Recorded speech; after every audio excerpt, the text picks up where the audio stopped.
দর্শক, ডেঙ্গু পরিস্থিতির খবর জানবো। বান্দরবানে বেড়েছে ডেঙ্গুর প্রকোপ। হাসপাতালে ভর্তি হচ্ছে নতুন রোগী। আরো জানাতে যুক্ত হচ্ছেন সহকর্মী ইয়াসিনুল হাকিম। ইয়াসিন,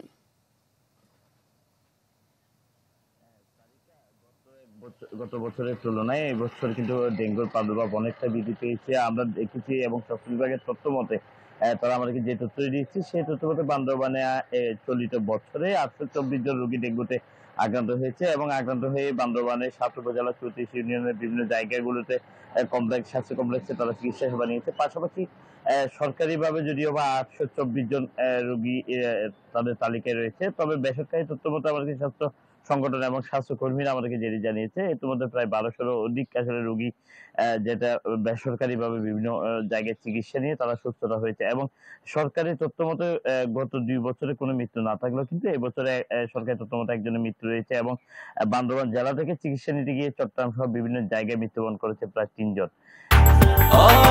ব্রেকফাস্ট, টিফিন কিংবা স্ন্যাক টাইমে মজাদার আয়োজন মানে অল টাইম ব্রেড।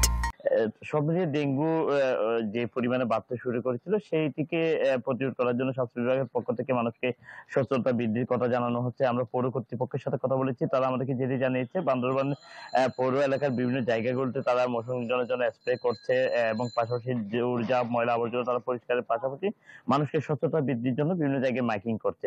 তবে স্বাস্থ্য বিভাগের সিভিল সার্জন আমাদেরকে যেটি জানিয়েছে, বান্দরবানের দূরপাল্লা থেকে যে সমস্ত পরিবহন ঢাকা, চট্টগ্রাম সহ বিভিন্ন জায়গা থেকে বান্দরবানে ভ্রমণে নিয়ে আসার জন্য বিভিন্ন যাত্রীদের নিয়ে কাজ করছে। সেখান থেকেই ডেঙ্গুর যে রোগটা সেটা কিন্তু বান্দরবানের বিভিন্ন দুর্গম এলাকাগুলোতে ছড়িয়ে যাওয়ার কারণে অনেকে কিন্তু অসচেতনতার কারণে ডেঙ্গু নিয়ে বিভিন্ন সমস্যায় পড়ে যাচ্ছে, বা বেশিরভাগই সময় ফ্লাড নেমে যাওয়ার শঙ্কাটা তারা পাচ্ছে বলে তারা আমাদেরকে জানিয়েছে। তবে যে বিষয়টা তারা আমাদেরকে জানিয়েছে, মানুষকে সচেতনতা বৃদ্ধির পাশাপাশি পৌরসভা এবং স্থানীয় জনপ্রতিনিধি যেহেতু নাই, সেক্ষেত্রে পৌর কর্তৃপক্ষের পাশাপাশি যারা প্রশাসকের দায়িত্ব রয়েছে তাদেরকে আরো বেশি প্রচারণা বৃদ্ধির পাশাপাশি মানুষকে সচেতনতা বৃদ্ধি করতে পারলে ডেঙ্গুর প্রাদুর্ভাব অনেকটা কমে আসবে বলে তিনি জানিয়েছে। আর তিনি এও জানিয়েছে যেহেতু শীতের শুরু হয়েছে, এই শীতের তীব্রতার কারণে ডেঙ্গু অনেকটা কমতে পারে বলেও তিনি আশা করছে স্বাস্থ্য বিভাগ। সারিকা। ইয়াসিন, ধন্যবাদ আপনাকে।